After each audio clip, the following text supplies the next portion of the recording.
Dan jangan lupa untuk subscribe YouTube channel Metro TV News dan juga nyalakan notifikasinya. Di Kota Bekasi sendiri, pemerintah kota kembali mengingatkan para warganya untuk disiplin mematuhi protokol kesehatan.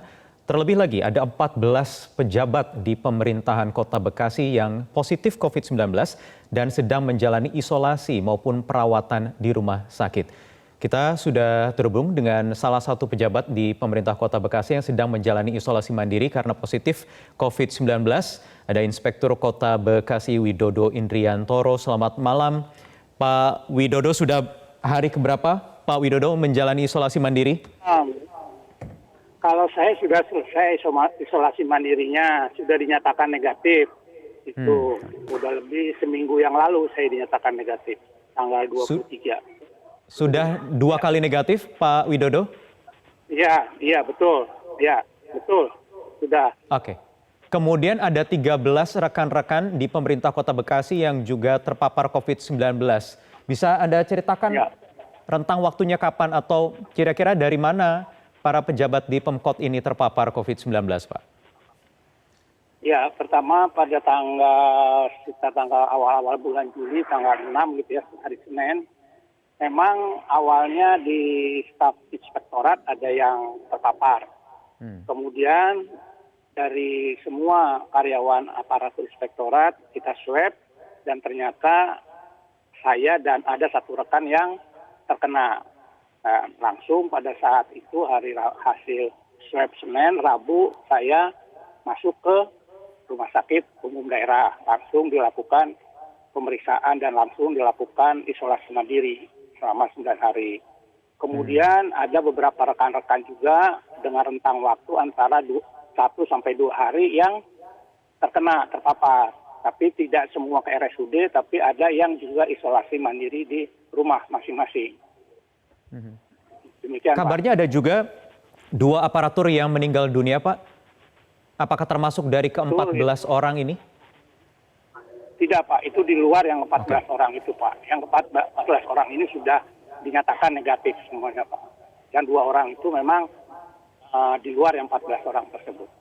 Ya, kalau untuk Pak Widodo sendiri, apa gejala yang dirasakan selama 30 hari, Pak, ya, menjalani isolasi ini? Iya. Pada saat itu saya merasakan, yang saya rasakan itu demam yang sangat tinggi, sampai 28-29, badan itu pegal-pegal, gitu ya, kaku gitu ya, nyeri-nyeri badan. Nah, itu yang utama 2 itu, kayak sakit flu. Kalau yang lainnya tidak ada gejala, tapi saya langsung pada saat itu memutuskan untuk melakukan cek ke dokter dahulu sebelum dinyatakan swab. Saya ke dokter dahulu diberikan suap obat. Tapi ternyata dalam waktu 2 hari 3 hari tidak ada perubahan, saya dilakukan swab. Gitu. Jadi gejala muncul terlebih dahulu baru swab test, Pak, ya? Iya, betul. Ya. Kemudian bagaimana dengan keluarga, Pak Widodo? Pada saat hari di swabnya itu hari Selasa, karena saya merasakan mulai hari Sabtu dan juga Minggu. Nah, Minggu Senin saya sudah tidak pulang, Pak. Istilahnya saya mengisolasi mandiri sendiri di penginapan gitu, Pak. Di penginapan 2 hari tidak bertemu keluarga karena menjaga suatu hal gitu, Pak. Baru setelah itu di swab hari Senin ternyata benar-benar positif. Dan keluarga alhamdulillah, istri, anak, pembantu itu negatif semua, Pak, di rumah hasil swab. Oke. Baik, Pak Widodo, saya ingin coba lagi dalami bagaimana kronologis tepatnya. Ada 14 total pejabat di pemerintah Kota Bekasi yang terpapar COVID-19. Apakah sempat memang ke-14 ini berkumpul bersama dalam waktu rentang tertentu, dan bagaimana nanti yang bisa disampaikan untuk mengedukasi warga khususnya di Kota Bekasi terkait ancaman COVID-19 ini? Pak Widodo, kita akan lanjutkan di segmen berikutnya. Tetap bersama kami. Ya, baik pemirsa, kita lanjutkan lagi berbincang dengan Inspektur Kota Bekasi Widodo Indriantoro yang terpapar COVID-19 bersama 13 orang pejabat di pemerintah Kota Bekasi lainnya. Pak Widodo, apakah Anda juga pernah ada kontak dengan ke-13 orang lainnya, Pak, selama beberapa waktu terakhir sebelum dipastikan positif COVID-19? Ya, saya kontak dengan beberapa orang, nggak 13-nya, ada beberapa kontak pada saat itu kita mengadakan suatu rapat ya di suatu aula dengan jangka waktu sekitar 4 jaman rapat pada saat itu.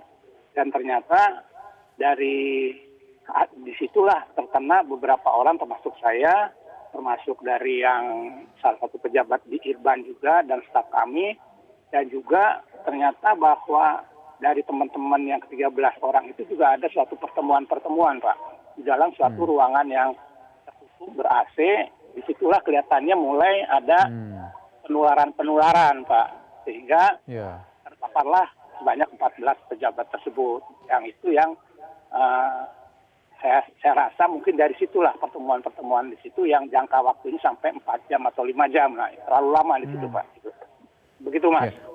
Untuk aktivitas di kantor saat ini seperti apa, Pak? Apakah sempat juga dihentikan sementara terkait juga ada layanan-layanan publik di sana?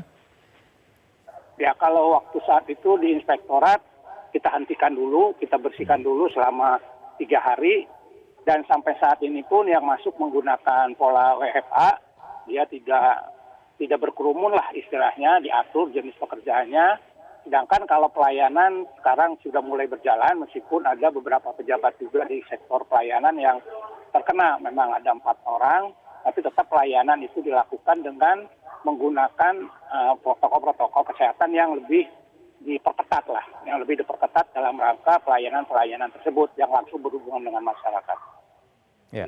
Terakhir Pak Widodo, sebagai seorang aparatur sipil negara yang juga penyintas begitu karena sudah 2 kali negatif hasil swabnya, apa yang bisa disampaikan kepada masyarakat secara umum se-Indonesia dan juga khususnya di Kota Bekasi? Ya, pesan saya bahwa selain kita tetap protokol kesehatan kita lakukan, bahwa kerumunan atau rapat sebagai ASN itu lebih banyak dikurangi lah. Rapat-rapat itu sebaiknya menggunakan yang tidak tatap muka, ya, karena dengan kondisi yang masih saat ini itu diharapkan rapat-rapat atau pertemuan-pertemuan dengan menggunakan media-media online, jangan secara langsung. Dan kalaupun harus rapat itu dibatasi waktunya, Pak, 3 sampai 3 jam atau cukup 30 menit atau sejam, pokoknya itu selesai. Itu saja, Pak, mungkin pesan. Baik, terima kasih Pak Widodo Indriantoro, Kepala Inspektorat Kota Bekasi, Jawa Barat atas waktunya di Prime Time News.